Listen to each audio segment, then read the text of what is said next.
大家好，我係小沙，呢個 channel 係想用小朋友都聽得明嘅方式，分享下對投資嘅心得。當你買咗一隻股票，你唯一可以控制到嘅就係幾時賣出去，包括 take profit 同埋 stop loss。究竟幾時升，升幾多，或者幾時跌，幾時暴跌，呢啲永遠都控制唔到。唯一控制到嘅就係將損失控制喺你財務同心理上能夠承受嘅範圍。即止蝕位係投資路上最重要嘅第一步。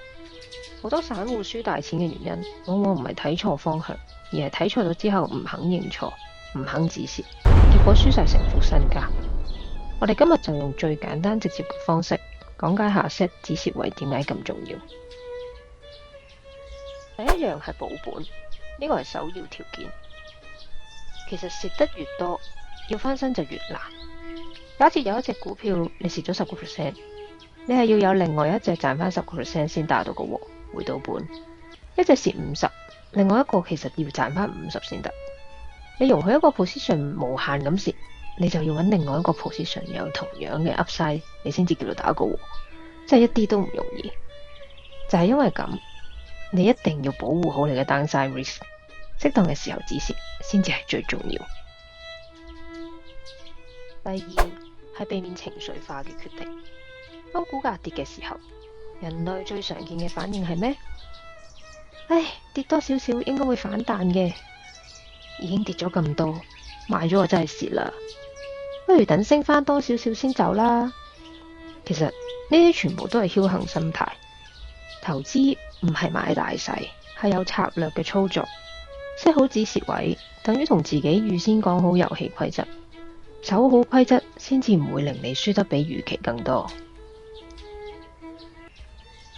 止蝕係一件好難嘅事，你會希望佢彈翻上去，你證明自己冇錯，亦唔想俾人覺得自己輸咗。蝕錢係痛㗎，承認錯亦都係痛。有研究顯示，人要得到2倍嘅獲利，先至可以抵消一次蝕錢嘅痛感。換句話講，蝕錢嘅感覺其實比賺錢嘅感覺大2倍。一日未買，一日都未輸，仲有機會翻身嘅，仲有機會證明自己啱。但係你一估蝕錢就係真噶啦，冇得翻轉頭。係啊，呢個係好普遍嘅諗法。但係你必須要接受，輸錢係投資過程嘅一部分，冇人可以永遠啱晒，冇人可以由頭贏到落尾。你要記住，投資唔係要完美，而係 overall 賺得多過蝕。當你長期守住隻蟹貨，通常都代表有嘢出咗問題，而你唔知。係你嘅時機錯咗，揀嗰隻股票錯咗，定係當時市場環境唔適合，或者根本所有嘢都冇錯，但係隻股票就係咁跌。好啦，當你最後真係揾到佢嘅原因，個股價已經插咗水，實在太遲啦。所以真係唔好俾情緒主導你任何嘅決定，謹記你嘅遊戲規則。